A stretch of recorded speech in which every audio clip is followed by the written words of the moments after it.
하나님께서 오늘 우리에게 주시는 말씀은 열왕기하 2장 7절에서 14절까지의 말씀입니다.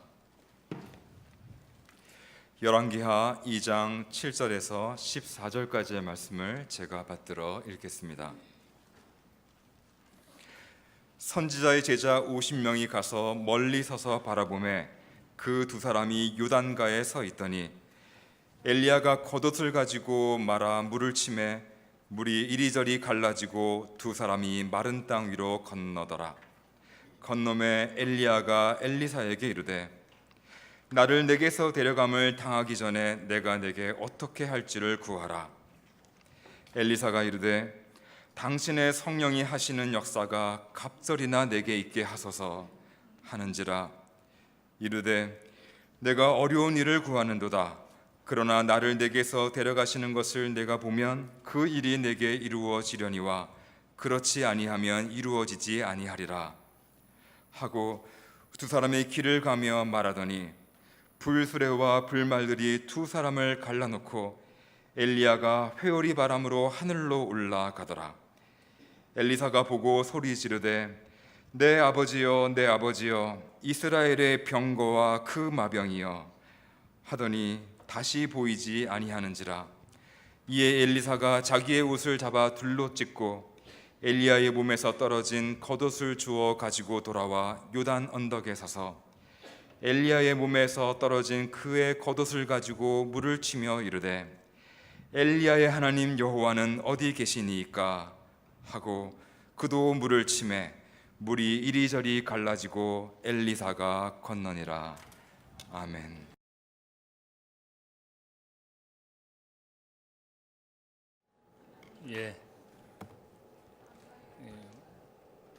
오르간이 한 번도 안 그러더니만은 고맙습니다. 오늘 읽은 성경 열왕기하 2장에는 선지자 엘리야의 승천 이야기가 나옵니다. 구약 성경을 보면 죽음을 보지 않고 하늘로 올라간 세 사람이 나옵니다. 에녹과 모세, 그리고 오늘 이야기 엘리야의 모습은 죽음을 보지 않고 하늘로 올라간 사람들입니다. 모세는 모압 땅 느보산에서 홀로 죽었다고 성경은 말하지만 유대인들의 전승에 따르면 모세는 죽지 않고 하늘로 올라갔기 때문에 그 시체가 세상에 남아있지 않은 것이라고 말을 합니다. 예수님께서 갈릴리 지역 변화산에서 큰 영광을 받으셨는데 그 영광 중에 구약에 나타난 죽음을 보지 않고 승천한 두 사람을 만나게 됩니다. 모세와 엘리야였습니다. 율법의 시대를 대표하는 모세, 그리고 선지자의 시대를 대표하는 엘리야, 복음과 은혜의 시대를 보여주시는 예수님 세 분이 만나셨습니다. 그리고 큰 영광 가운데서 세 분의 대화는 세상에서 떠나갈 별세에 대하여 대화를 나누었습니다. 그것이 누가복음 9장 31절에 보면 세 분이 대화를 나누는데 대화의 주제는 별세, 이 별세라는 단어로 번역된 헬라어는 엑소더스입니다. 아마 그래서 별세라고 번역을 했지만 거기에는 여러 가지 의미가 담겨 있다고 생각합니다. 엑소더스라는 말의 번역은 우리가 웨이 아웃, 물론 우리가 출애굽이라고 번역하지만 탈출이다. 이 세상의 불행과 죽음으로부터 우리를 구원하시는 그 이야기를 세 분이 영광 가운데 나누었다는 뜻입니다. 이것은 바로 율법과 선지자와 복음의 시대는 결국 우리에게 영생의 소망, 죽음을 넘어선 불멸의 소망을 인생들에게 주시고자 하시는 하나님의 뜻이 성경을 통하여 우리에게 계시되고 있다는 것입니다.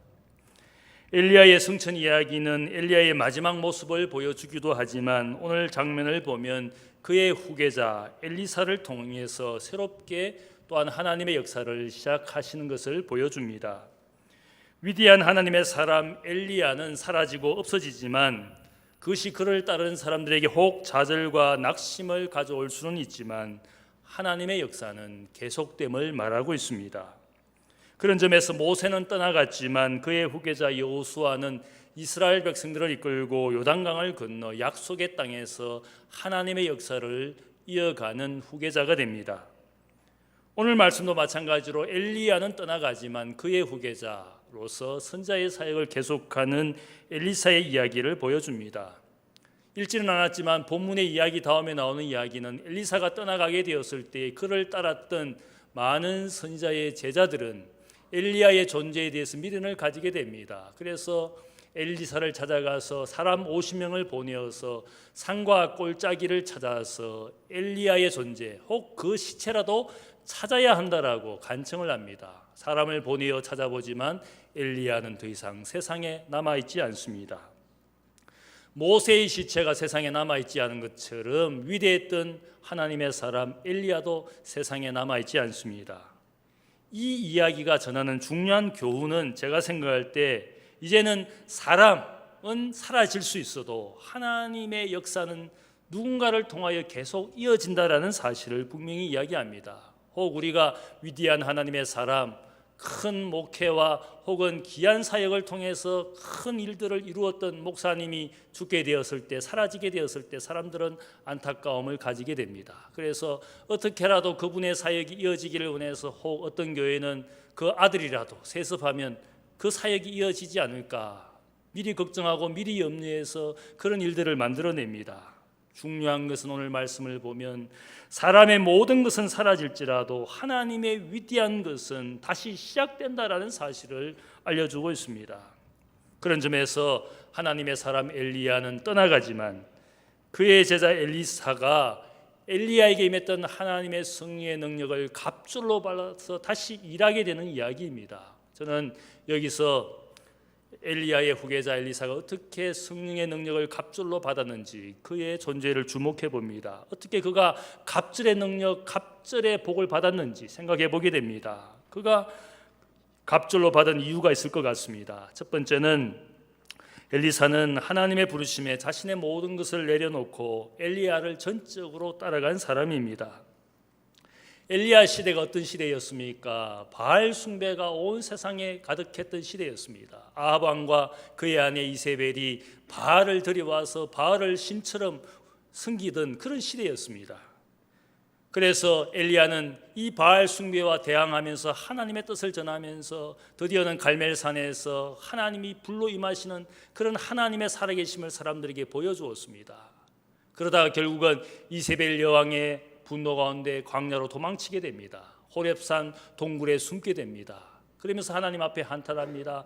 하나님만 믿는 사람은 이제 나밖에 없는 것 같습니다. 내가 이토록 하나님께 열심을 가지고 일했는데 나는 여전히 고난받고 박해 가운데 나만 홀로 남은 것 같습니다. 그렇게 한탄했습니다.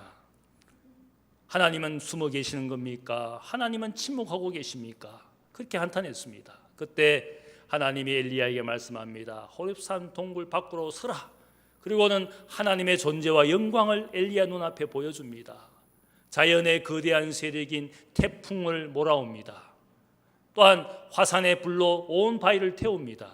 때로는 산을 흔드는 지진 가운데 그에게 큰 능력을 보여주었습니다. 하나님은 살아계시는구나. 과연 태풍과 지진과 불 가운데 계시는 능력의 하나님이라고 생각했던 엘리야는 가만히 보니까 거기에 하나님이 계시지 않았습니다.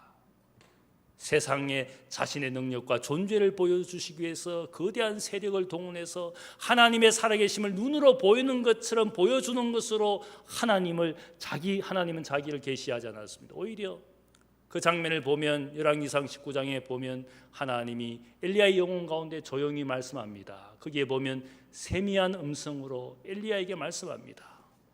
세미한 음성이란 그 히브리어 단어의 원뜻은 Sound of Silence, 침묵의 소리. 사실은 맞지 않은 단어인 것 같습니다. 어떻게 침묵, 소리가 없어야 되는데 침묵의 소리 가운데 엘리야에게 말씀합니다.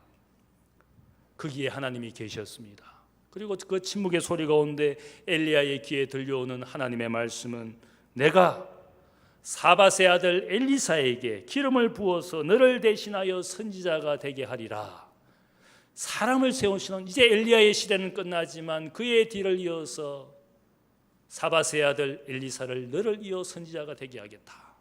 너가 지금 아합 왕으로부터 고난받고 박해받는 가운데서 너의 시대는 끝나지만 하나님은 또한 사람을 준비시킵니다. 아합의 시대를 끝내기 위해서 그 왕조의 예후라는 장군을 통해서 아합의 시대를 끝내는 예후라는 장군을 준비시키는 하나님이었습니다. 세상의 지배자인 아합 아람 왕을 끝내고 이제는 그의 왕조를 이어갈 새로운 왕 하사엘을 준비시키는 하나님이었습니다. 세미한 음성 가운데 세상과 인생, 역사를 통치하시는 하나님은 거대한 어떤 세력 혹은 거대한 능력으로 사람들에게 역사하시는 하나님이 아니라 인생 가운데 말씀하시기를 나는 여전히 역사하는데 사람을 세워서 사람을 통해서 역사하시는 하나님의 뜻을 엘리야에게 전했습니다. 저는 이 장면에서 하나님은 어떻게 세상과 인생을 다스리는가? 사람을 통해서 하나님의 뜻과 하나님의 능력을 전하는 사람을 통해서. 이제는 엘리야의 시대는 끝나지만 엘리사가 준비되고 있다는 말씀을 세미한 음성으로, 보이지 않고 존재하지 않는 것 같은 그 하나님이 아니라 역사하시는데 인생을 통하여, 사람을 통하여 역사하시는 하나님을 말씀하고 있습니다. 내가 바알에게 무릎 꿇지 아니하고 입 맞추지 아니한 하나님의 사람 7천 명을 너의 시대에 준비하고 있다. 그렇게 또한 말씀해 주었어. 엘리야의 시대는 저물고 있지만 하나님께서 그분의 능력과 그분의 뜻을 전할 엘리사를 준비하였습니다. 그래서 그 다음 이야기를 보면 열왕기상 19장 19절을 보면 엘리야는 엘리사의 이름을 듣고 그가 사는 마을에 가게 됩니다. 거기서 밭을 갈고 있는 농부 엘리사를 보게 됩니다. 12개리소를 가지고 열심히 밭을 가는 엘리사를 향하여 엘리야가 겉옷을 던집니다. 엘리야가 겉옷을 던졌다는 이야기는 이제 앞으로 너는 이 주인의 옷을 잘 챙기면서 나의 손과 발을 씻기는 사환으로 제자로 살 것을 요청하는 부르심이었어. 엘리야의 부르심을 받은 엘리사는 어떻게 합니까? 즉시 자기의 집으로 돌아가서 자기의 부모와 작별을 합니다. 그리고 자신이 소유했던 모든 소들을 삶아서 잔치의 고기로 마을 사람들에게 대접하고 다시는 농부의 삶을 살지 않기 위해서 자신이 가지고 있던 모든 농기구를 불태워버리고 오직 엘리야를 전적으로 따라가는 제자가 됩니다. 엘리야를 주인과 생생으로 모시기 위해서 온전히 헌신하는 제자가 되는 엘리사의 모습입니다. 예수님께서 12제자를 부르실 때 어떻게 부르십니까? 너는 나를 따르라. 그 부르심을 받았을 때 어부 베드로는 배를 버리고 자기의 어부로서의 삶을 다 버리고 주님을 따라가는 제자가 됩니다. 세리마태는 세리의 일을 하다가 주님의 부르심을 받았을 때 세리라는 직업을 내려놓습니다. 그리고 주님을 전적으로 따라갑니다. 전적으로 따라가는 제자의 모습을 우리가 예수님의 복음서에서 우리가 보게 됩니다. 전적인 포기 없이는 새로운 일을 할 수 없기 때문에 제자들은 자신의 과거의 모든 일들을 내려놓았어. 주님께서도 말씀하시기를 손에 쟁기를 잡고 뒤를 돌아보는 자는 하나님의 나라에 합당치 아니하다. 결국은 전적인 포기를 통하여, 전적인 헌신을 통하여 오늘 이 엘리사는 전적인 자기 포기와 헌신을 통해서 그는 엘리야가 받았던 능력의 갑절을 받게 됩니다. 그런 점에서 저는 전적인 헌신, 전적인 포기를 통해서 하나님이 우리에게 새로운 일을 하기 위해서 갑절의 복과 능력을 주시는 하나님이라고 저는 믿습니다. 여러분이 진짜 주님을 사랑하기 때문에 자기 희생을 해보고 자기 부인을 해보고 자기 포기를 해본 적이 있습니까? 그런 포기 없이는 어떤 갑절의 능력, 갑절의 은혜를 받는다는 것은 사실 불가능한 것이지 않겠습니까? 그런 점에서는 전적 헌신을 통해서 갑절의 은혜를 받는다고 믿습니다. 따라하겠습니다. 전적 헌신으로 갑절의 복을 받는다. 그것이 제자의 삶이었습니다. 한 부자 청년에게 주님께서 13번째 제자로 그를 불렀습니다. 너는 나를 따르라. 너가 가진 모든 소유와 재산을 팔아 가난한 자들에게 나누어 주고 너는 나를 따르라.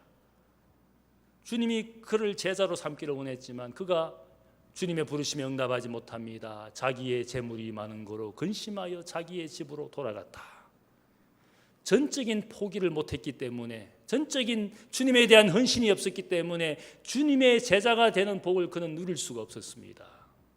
엘리사는 전적인 자기 포기를 통해서 엘리야를 향한 전적인 헌신을 통하여 제자가 되고 갑절의 복을 받는 그런 사람이 되었습니다. 두 번째로 엘리사가 갑절의 복을 받은 이유는 그의 승생과 주인이 되는 엘리야를 마지막까지 따라갔기 때문에. 우리가 제자로 결단하는 일은 얼마든지 있을 수 있습니다. 하지만 우상 숭배의 시대의 세상의 수많은 가치들 가운데 내가 믿기 때문에 고난받고 핍박받고 혹은 손해를 보고 그러면서 믿음을 지킨다는 것은 얼마나 어려운 것입니까? 그래서 믿음 생활 잘하다가 중도에 포기하고 좌절하는 분이 있습니다. 엘리야를 따라간다는 것은 굉장히 사실은 어려운 일입니다. 모든 사람이 바알을 숭배하는, 그래서 바알을 숭배하지 않는다면 고난과 박해가 있는 그런 승생의 길을 함께 간다는 것은 어려운 일입니다. 중간에 포기할 수도 있고 좌절하고 낙심할 수도 있습니다. 그런데 오늘 열왕기하 2장을 보면 엘리사는 마지막까지 자기의 승생되는 엘리야를 따라갑니다. 엘리야는 하늘로 올라가기 전에 엘리사와 함께 몇 개의 도시를 순방을 합니다. 길갈에서 베델로, 베델에서 여리고로, 여리고에서 요단강으로 몇 개의 도시들을 찾아다닙니다.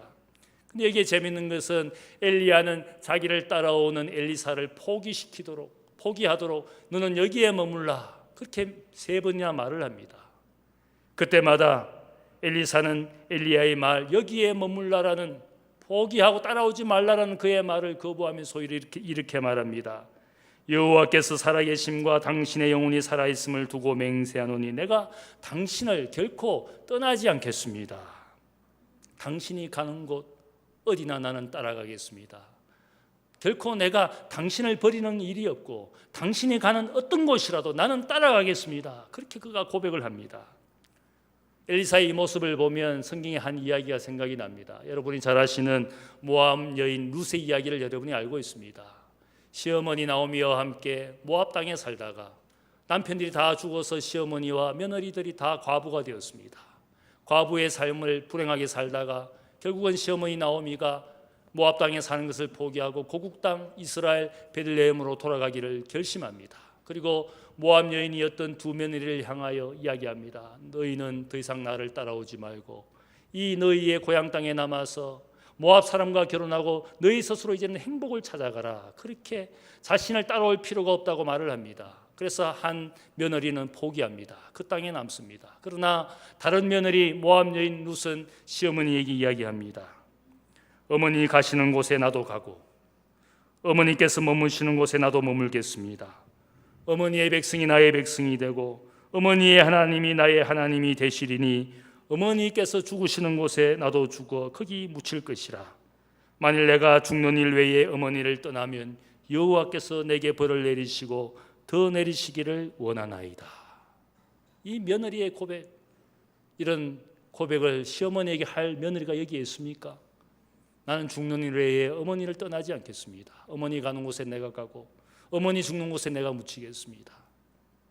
요즘 며느리는 시금치 안 먹는다 그러더라고요. 시자가 들어간 나물은 안 먹는다 그럽니다. 그게 우리 세상인데 이 이방 여인 며느리 룻이 시어머니 나오미를 그렇게 사랑하면서 시어머니 가는 곳에, 시어머니 죽는 곳에 나는 거기에 가고 거기에 묻히겠습니다. 시어머니 나오미를 마지막까지 따라가며 함께하는 룻의 모습처럼 엘리사는 엘리야를 그렇게 따라가기를 원했습니다. 마지막까지 따라가는 이 제자의 삶에 하나님께서 갑절의 복, 갑절의 능력을 주셨다고 저는 믿습니다. 이방 여인 며느리 룻이 어떤 복을 받습니까? 나중에 그녀의 후손을 통하여 다윗이, 이스라엘 백성들이 가장 존경하고 위대하게 여기는 다윗의 정조 할머니가 되는 것이 룻이 받았던 복이었습니다. 이방 여인이었지만 가장 위대한 왕의 선조가 되는 그런 특별한 복을 받았습니다. 마지막까지 시어머니를 따라갔기 때문에. 다른 며느리 모압 여인 오르바는 그 땅에 남았습니다. 시어머니 따라가는 것을 포기했습니다. 자기의 행복을 찾아갔습니다. 그녀가 아마 누렸던 그 행복, 그 복보다는 이 룻이 받았던 복은 너무나 큰 복이었습니다. 우리가 주님을 따라가되 복음의 길을 찾아가면 주님이 말씀하신 것이 있습니다. 주와 복음을 위하여 따라가고 살면 금생과 내세의 복을 받으리라. 금생과 내세의 복을 받으리라. 주님 가신 길을 마지막까지 함께하는 제자들은 금생과 내세라는 갑절의 복을 우리에게 주님께서 약속해 주셨습니다. 어떤 사람에게 마지막까지 가다가 말면, 믿다가 말면 어떻게 되는 겁니까? 제가 생각할 때 믿다가 말면, 가다가 말면 금생과 내세의 불쌍한 자가 되는 겁니다. 괜히 믿어가지고 시간만 낭비하고 적당하게 믿어가지고 적당하게 복을 받다가 그렇게 인생을 마치는 것이지 않겠습니까? 그러나 우리가 가는 이 제자의 삶, 그리스도인의 삶을 마지막까지 가게 되면 금생과 내세의 복을 받는다라는 이 약속을 주셨기 때문에 우리가 마지막까지 가는 겁니다. 포기하지 않고. 오늘 말씀을 보면 엘리야가 여러 도시를 방문했습니다. 이 도시들은 다 역사적이고 종교적인 의미가 있는 도시였습니다. 그곳에 갈 때마다 더 이상 따라오지 말라고 말했지만 계속 따라갑니다. 특별히 제가 생각할 때 이것은 여러 가지, 물론 엘리사를 시험하는 장면도 되지만 엘리사에게 어떤 가르침을 주기 위한 엘리야의 특별한 탐방이라고 생각을 합니다. 그게 나타난 도시를 보면 길갈이라는 도시는 어떤 땅입니까? 이스라엘 백성들이 요단강을 건너 가장 먼저 도착한 장소가 길갈입니다. 길갈 땅에 이스라엘 백성들이 도착했을 때 요단강 바닥으로부터 가져온 12돌을 세웁니다. 그리고 말하기를 우리가 요단강을 마른 땅처럼 건너가서 하나님의 인도하심으로 약속의 땅에 들어온 하나님의 은혜를 후손들이 기억하도록 길갈이라는 도시에 기념비를 세웠습니다. 하나님의 전적 은혜로 우리가 나그네의 세월을 마치고 종의 세월을 거치고 이 땅에 들어온 것이다. 그것이 길갈이었습니다. 다음으로 그가 베델로 갔습니다. 이 베델은 어떤 도시입니까? 이스라엘 사람들의 조상이 되는 야곱이 형과 아버지의 분노를 피해서 도망자가 되었습니다. 나그네가 되었습니다. 그 장소에서 잠을 자다가 천사가 오르락내리락 하는 꿈을 꾸었습니다. 이 장소는 하나님이 계시는 하나님의 집이구나. 그리고 하나님께 구합니다. 나의 나그네 길에 함께하여 주셔서 나로 복을 받게 하시면, 나를 나그네 길에 안전하게 이 땅으로 돌아오게 하시면 당신은 나의 하나님이 될 겁니다. 야곱과 같은 인생이 처음으로 하나님의 사람으로 바뀌어지는 시작의 장소가 바로 베델이라 할 수 있습니다. 그래서 베델의 하나님에 대해서 야곱은 늘 생각합니다. 나 같은 못난 인생, 늘 남을 속이면서 수단과 방법을 가리지 않고 오직 재물을 탐했던 그 인생을 하나님이 만나게 해주셔서 하나님의 사람으로 바꾸어진 그 하나님의 은혜를 기억하는 장소가, 도시가 베델이었습니다. 그리고 엘리야는 또한 여리고로 갔습니다. 이 여리고는 어떤 장소입니까? 이스라엘 민족이 가나안 땅에 들어와서 처음으로 전쟁을 한 성읍이 여리고 성읍입니다. 견고하고 거대한 성읍을 도저히 이스라엘 백성들은 이길 수 없는 그런 성읍이었습니다. 자신의 군사로, 자신의 힘과 능력으로 절대로 이길 수 없는 여리고 성읍이었지만 전적인 하나님의 은혜로 이 성읍을 무너뜨렸습니다. 그들의 힘이 아니라 전적인 하나님의 전쟁 가운데 하나님이 이 땅을 주신 하나의 역사적 사건이었습니다. 그리고 요단강을 드디어 가게 되었습니다. 이 요단강은 어떤 장소입니까? 여호수아와 이스라엘 백성들이 모세가 홍해를 건너간 것처럼 요단강을 마른 땅처럼 이스라엘 백성들과 함께 건너갔습니다. 그것이 요단강이었습니다.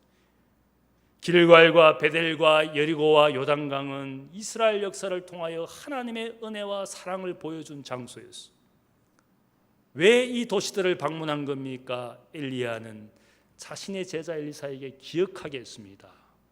하나님의 사람으로 살아가는 우리의 모양은 전적 하나님의 은혜로, 하나님의 능력 가운데 사는 하나님의 사람의 삶인 것을 가르쳐 주었습니다. 교훈해 주었습니다.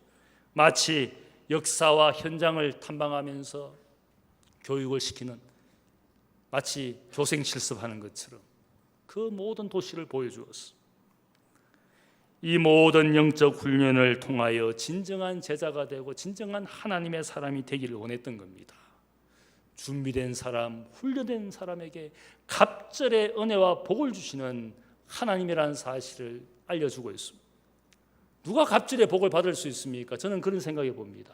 여러분이 복을 받고 은혜를 받는데 하나님 저에게 복을 주십시오, 은혜를 주십시오.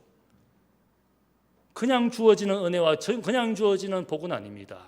준비된 사람에게, 저는 그렇게 생각을 합니다.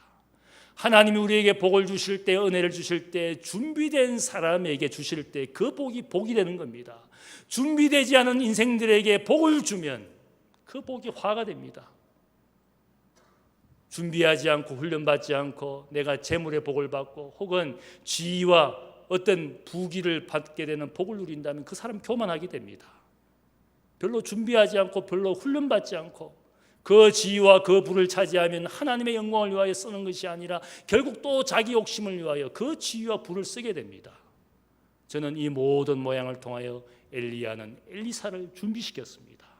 하나님의 사람은 전적으로 하나님의 은혜와 인도하심 가운데 그분의 인도하심을 쫓아 사는 인생, 그것이 하나님의 사람이라는 사실을 이 도시를 통해서 보여주고 있습니다. 갑질의 능력을 받는 사람이 누굽니까? 준비된 사람입니다. 기도하지 않고 말씀으로 준비하지 않고 어떻게 우리가 복을 받을 수가 있습니까? 따라하겠습니다. 준비된 사람에게 갑질의 은혜가 있는 것이다. 우리가 준비되어 있는 인생입니까? 하나님의 은혜를 갑질로 받기 위해서 잘 준비되어 있습니까? 세 번째로 엘리사가 갑질의 능력을 받은 이유는 엘리야에게 임한 하나님의 승리의 능력을 그가 간절히 사모했기 때문입니다. 엘리야는 여기에 머물라라고 엘리사에게 시험하였지만 이 엘리사는 오직 엘리야를 바라보며 쫓아갔습니다. 그 세상에 더 이상 머물지 않고 엘리야가 가는 모든 길에 동행했습니다. 그가 왜 그토록 집요하게 엘리야를 따라갑니까? 아마 제가 생각할 때 엘리야에게 마시는 하나님의 승리의 능력을 보기 위해서, 엘리야라는 어떤 사람의 능력, 사람의 지위, 영광을 보기 위한 것이 아니라 그에게 계속 역사하시는 하나님의 승리 역사를 그가 보기 위해서 그가 열심히 쫓아간 겁니다. 이 엘리사의 모습에 엘리야는 감동을 하고 그에게 말합니다. 나를 너에게서 데려감을 당하기 전에 내가 너에게 어떻게 할지를 구하라. 너가 참으로 원하는 것이 무엇인지, 내가 너를 떠나기 전에 너가 무엇을 원하는지 나에게 말하라. 그렇게 말했습니다. 승생 엘리야가 하나님의 역사로 자기를 떠나게 되면 혹 그것이 좌절이 되고 낭망이 될 수 있습니다. 그런데 엘리사는 결코 낭망하지 않았습니다. 왜냐하면 그의 인생의 목표는 사람이 아니었기 때문에 하나님의 성령을 사모하는 분명한 목표와 비전이 있었기 때문에 엘리야에게 임하는 성령의 능력을 사모하였기 때문에 인간의 지위와 영광을 구하여 쫓아온 인생이 아니라 엘리야에게 임하는 하나님의 성령을 그가 사모했기 때문에 당신에게 임한 성령의 역사가 내게 갑절이나 있기를 원합니다. 승생이 떠나간다고 좌절하는 것이 아니라 승생에게 역사하는 하나님의 승리 역사가 내게 갑줄로 있기를 원합니다. 그의 인생의 비전과 목표가 무엇인지 분명히 말씀합니다. 우리는 어떠합니까? 다른 사람이 혹은 지도자가 승리의 능력으로 일하는 것을 부러워하다가 그 사람이 없어지면 낙심하는 분이 있습니다. 어떤 교회에 놀라운 목사님이 열심히 목회했는데 그분이 이제 은퇴하시면 어떻게 될까? 그분이 갑자기 돌아가시면 어떻게 될까? 그렇게 걱정하고 염려하는 분들이 많습니다. 그래서 세습시키고 혹은 후계자를 누구를 지정해서 세웁니다.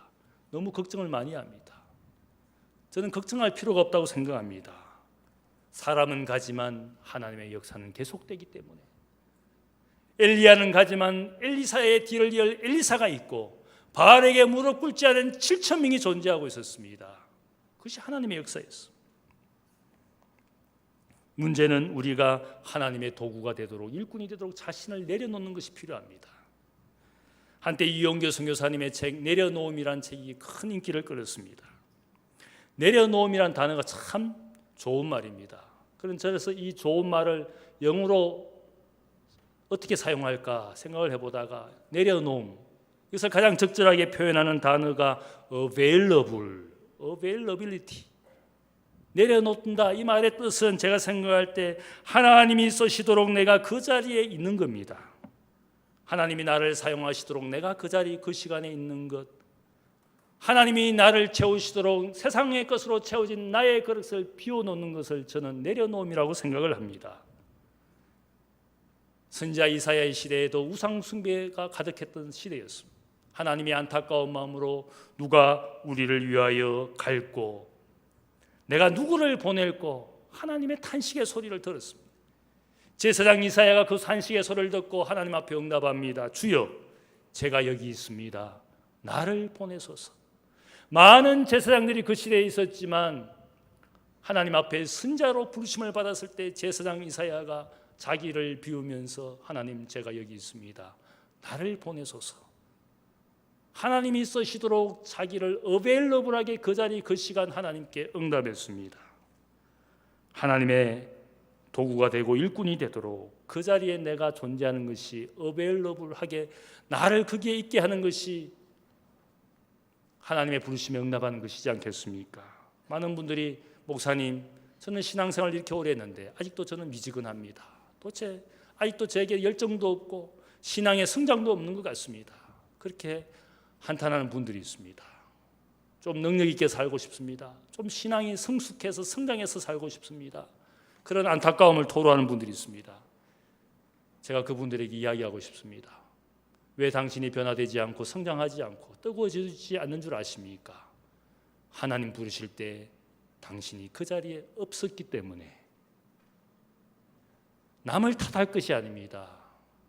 하나님이 우리를 부르시는 그 자리에 내가 어베일러블하게 하나님의 부르심에 내가 그 자리에 존재하지 않기 때문에, 말씀의 역사가 있는 집회나 혹은 기도의 시간에 혹은 섬김의 시간에 당신은 어디에 있습니까? 그 자리에 없으면서 내가 하나님 나는 뜨겁게 살고 싶습니다. 능력 있게 살고 싶습니다. 그렇게 말하지만 우리는 하나님이 나를 부르시는 그 장소 그 시간에 내가 없는 겁니다. 하나님의 은혜와 복을 구하지만 내가 그 자리에 없다면 갑절의 은혜와 갑절의 복은 불가능한 겁니다. 엘리사는 마지막까지 엘리야의 마지막 시간에 그 자리에 있었습니다. 많은 선자들이 있었지만 많은 제자들이 있었지만 마지막 그 시간 그 자리에 있었던 것은 오직 엘리사였습니다. 네가 무엇을 원하느냐? 주여 제가 갑절의 능력을 원합니다. 그에게만 갑절의 능력이 임하는 기회와 자리가 그 자리에 있었기 때문에 그가 갑절의 은혜를 받은 겁니다. 주님이 공생하시는 그 시간 동안에 많은 병자들과 연약한 자들이 있었습니다. 그러나 고침받은 사람은 소수였습니다. 주님을 열심히 따라오면서 주님 앞에 소리 지른 바디메오, 많은 맹인들이 있었습니다. 소리 지르는 바디메오를 향하여 내가 너에게 무엇하여 주기를 원하느냐? 바디메오는 소리 질렀습니다. 주여 제가 보기를 원합니다. 주여 제가 낫기를 원합니다. 소리 지른 사람은 그 사람밖에 없었습니다. 그를 향하여 주께서 말씀해 주셨습니다. 고쳐주시고 그가 주님의 사람이 되었습니다. 그 자리에 그가 있었기 때문에 주님의 은혜를 받은 겁니다. He is only available. 그만이 유일하게 주님의 은혜 가운데 그 자리에 있었던 사람이었습니다. 엘리사는 엘리야에게 갑절을 원한다 그랬습니다. 아버지라고 부르면서 갑절을 원했습니다. 이것은 구약 성경의 상속법에서 나오는 말씀입니다. 장자 첫째는 다른 자녀들에 비해서 아버지로부터 배의 재산 소유를 받게 됩니다. 오늘 이 말씀은 엘리사가 단순히 장자 첫째가 되기 위해서 자기의 지위와 부를 누리려고 갑절로 달라라고 말한 것이 아니라 승생 엘리야에게 임한 갑절의 능력을 내가 받아서 당신보다 하나님의 일을 내가 갑절로 하고 싶어서 그 마음으로 갑절을 달라 그랬습니다. 엘리야는 그 이야기를 들었을 때 그것이 어려운 일이지만 나를 내게서 데려가시는 것을 너가 보게 되면 이 어려운 일이 이루어지게 될 것이다. 하나님의 역사 가운데 나를 너로부터 떠나게 하신다면, 이것도 그냥 떠나는 것이 아니라 하나님이 떠나가게 하시는 그 자리에 너가 그 자리에 있으니까 이 어려운 일이 이루어질 것이다라고 그에게 약속하고 있습니다. 떠나지 못하는 목사님들 너무너무 많습니다. 은퇴는 했는데 은퇴하지 않은 많은 목사님들이 있지 않습니까? 제가 존경했던 많은 목사님들이 은퇴했다고 큰 소리 치고는 더 많은 곳에서 담임 목사 대신으로 얼마나 많이 일하는지 모르고, 저는 그게 불만입니다. 은퇴는 은퇴지. 그 교회에서 한 100리 밖으로 가야죠. 도시를 떠나야 되죠.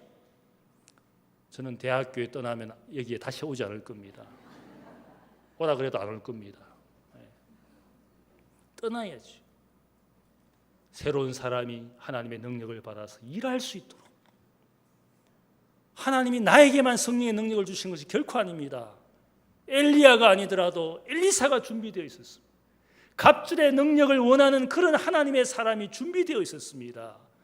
하나님의 역사 가운데 내가 너를 떠나야 그 일이 너에게 이루어질지어다.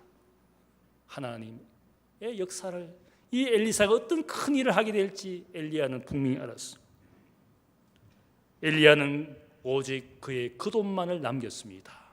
그토록 입고 입어서 냄새나고 남루한 겉옷을 엘리사에게 남겼습니다. 엘리사는 어떻게 합니까? 그 겉옷, 아무것도 아닌 겉옷이지만 승생 엘리야처럼 요단강을 쳤을 때 요단강이 갈라졌습니다. 승생의 겉옷을 가지고. 무슨 겉옷이 능력이 많은 것이 아니라 하나님의 성령의 능력이 그 아무것도 아닌 겉옷에 역사하는 하나님의 능력을 그의 눈으로 보게 했습니다. 승생처럼 요단강을 갈랐습니다. 승생처럼 요단강을 마른 땅처럼 건너갔습니다.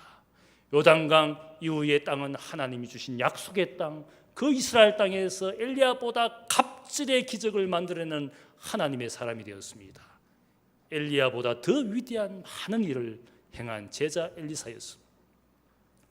엘리야의 성천 이야기는 주님의 성천 이야기하고 비슷합니다. 사도행전 1장을 보면 주님이 성천하실 때 주님을 따라왔던 갈릴리의 많은 제자들이 하늘을 바라보면서 마치 닭 쫓던 지붕 위의 개처럼 그렇게 하늘을 바라봅니다. 멍하니 하늘을 바라봅니다. 그때 두 천사가 이야기합니다. 갈릴리 사람들은 어찌하여 하늘을 쳐다보느냐? 주님께서 가신 그 모습 그대로 이 땅에 다시 오실 것이다. 그 말씀의 의미는 하늘 쳐다보고 살지 말고 우리에게 주어진 일들, 제자의 삶을 최선을 다하여 사는 오늘의 삶을 최선을 다하여 오늘 승생이 가는 그 길까지 마지막까지 함께하는 오늘의 삶에 충성하는 제자가 되라고 말하고 있습니다. 우리가 주님의 다시 오심을 믿습니다. 약속해 주셨기에. 주님의 다시 오심을 믿는다라는 그 말은 하늘 쳐다보고 산다는 뜻이 아니라 내게 주어진 일, 내게 주어진 가정과 일터에서 내가 주님의 제자로 최선을 다하여 사는 그 모습을 주님이 요청하고 있어요. 엘리사는 제자의 삶에 충실했습니다. 마지막까지 승생이 가는 길에 동행했습니다. 자신의 영광을 구하지 않고 갑절의 능력을 받아 하나님의 일을 갑절로 하기를 원했습니다. 그런 제자에게 하나님이 역사하셨어요. 갑절의 은혜를 받아 갑절의 일을 하시는 갑절의 제자의 삶을 사시는 여러분들 되시기를 주님의 이름으로 축복합니다. 기도하겠습니다. 사랑의 아버지 하나님 감사합니다.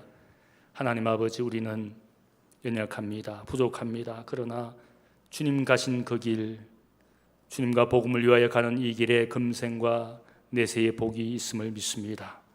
갑절의 은혜와 복을 주시기를 기대하시며 오늘 우리를 부르시는 그 자리, 그 시간, 내가 주여 내가 여기 있나이다 나를 보내소서 죽되 응답하는 주님의 제자가 되기를 원합니다. 우리가 주님의 오심을 믿습니다. 이번 정규 여름 수련회 우리가 다시 한번 주님의 오심을 기다리는 정말 온적인 삶을 사는 주의 제자가 되기를 원합니다. 하나님께서 우리의 인생에 은혜와 은사를 주시고 기회를 주시지만 나는 응답하지 않는 어리석은 인생입니다. 갑절의 복을 주시기 위하여 오늘 우리에게 부르시는 하나님의 부르심에 응답하여 능력 있게 사는 주의 제자가 되게 하여 주옵소서. 감사하며 예수님의 이름으로 기도하옵나이다. 아멘.